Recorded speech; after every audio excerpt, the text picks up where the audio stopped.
Most people think catching a liar is about watching for shifty eyes, but they're wrong. Professional interrogators don't look for nerves, they look for cognitive load.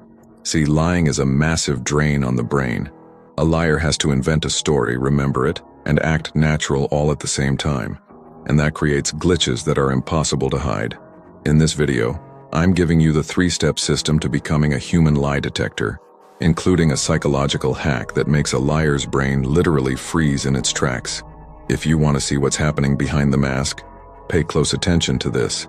I've spent years studying behavioral psychology and the subtle leaks of the human subconscious. Most people go through life being manipulated because they only listen to words, but words are a screen. Today, I'm pulling that screen back. I'm going to teach you how to spot a fabrication in real time, using the same tactics elite profilers use to crack the toughest cases. Let's start with step 1, mapping the baseline. Step 1 is the most critical phase, and it's where 90% of people fail. It's called mapping the baseline. Think of this as calibrating your equipment. You see, a tell like someone touching their nose or clearing their throat means absolutely nothing in isolation. Some people are just naturally fidgety. To catch a lie, you first have to know what their truth looks like. Start by asking 3 to 5 low-stakes questions. These should be easy, non-threatening, and completely boring. Ask about the weather, what they had for breakfast, or how their drive was. While they are answering these easy questions, you aren't listening to the words, you're scanning for their honesty blueprint. Observe 4 specific things. 1. Their eye contact ratio. Do they look away when they think or stare directly at you? 2. Their blink rate. Is it slow and steady? 3. Their posture. Are they leaning in or sitting back? And 4. Their verbal speed. This blueprint is your control group. If you don't establish this foundation within the first 2 minutes of a conversation, you aren't a lie detector. You're just guessing. You have to lock in their normal so that later, when the lie happens, the deviation hits you like a lightning bolt. Once you've mapped the baseline, you're ready for the trap. Step 2, the cognitive crunch. Now that you have the baseline, it's time for step 2, the cognitive crunch. Most liars have a script. They've rehearsed their story from start to finish 100 times. They know exactly what to say because they're telling it in a straight line. To break them, you have to disrupt that line. Ask them to tell the story backward. Say, "That's a lot of detail. Just to make sure I've got this right, walk me through what happened again, but start from when you got home and work back to the beginning of the day." This is the ultimate human lie detector move. Why? Because the brain is not designed to fabricate details in reverse. A person telling the truth relies on spatial memory. They can see the room and move around in it. A liar relies on narrative memory, a fixed script. When you force a liar to go backward, their cognitive load redlines. Watch for the mental glitch. Their blink rate will skyrocket. Their hand gestures will suddenly stop as their brain diverts all power to the lie, and they'll start using filler words like and to buy time. If they can't tell you the story in reverse without stumbling, sweating, or getting defensive, you aren't looking at a memory. You're looking at a construction. And once the construction cracks, the truth is only seconds away. Step 3, the leakage distance. Now comes the final stage, the leakage.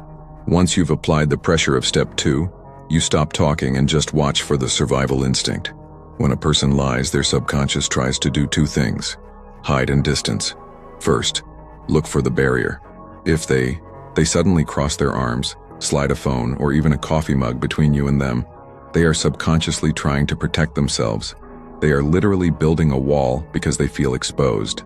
Next, listen for distancing language. This is a massive verbal tell.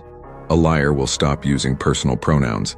Instead of saying, "I didn't take your car," they'll say, "I didn't take the car." They are mentally detaching themselves from the lie to reduce their own guilt. Then, watch for the micro-expression, a flash of fear, anger, or even a tiny smirk called duping delight that lasts less than a second. But here is the secret. Never call them out on just one thing. One scratch of the nose is just an itch. You are looking for a cluster.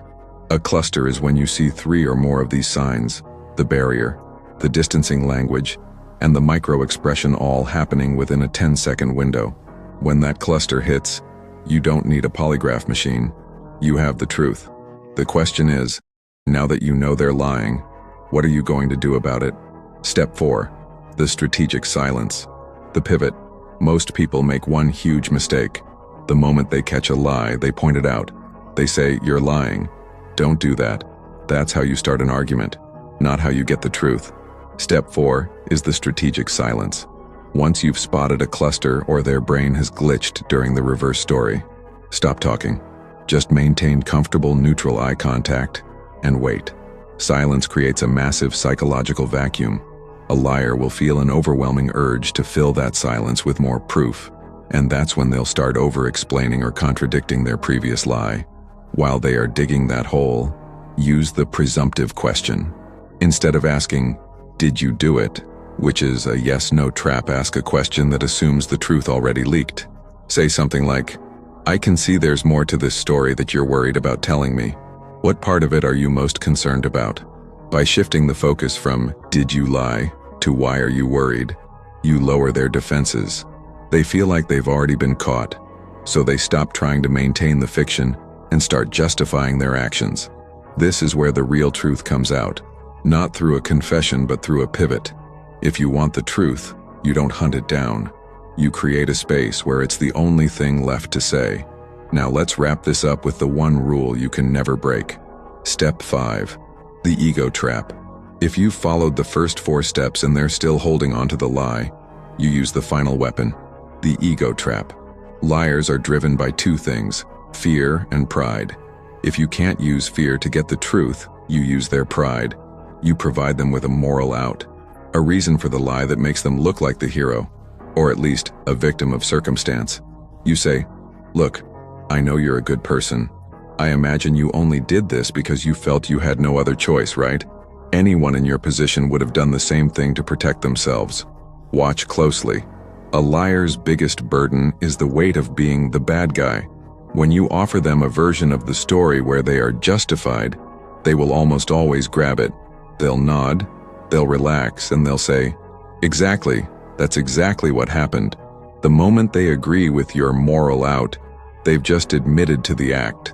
They think they're defending their character, but they've actually just handed you the confession.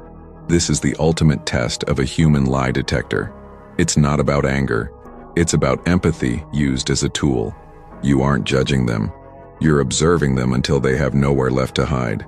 Now use this power carefully, because once you see the world this way, you can never unsee it. 5 steps: baseline, crunch, leakage, silence, and the ego trap. You now hold the full toolkit of a human lie detector.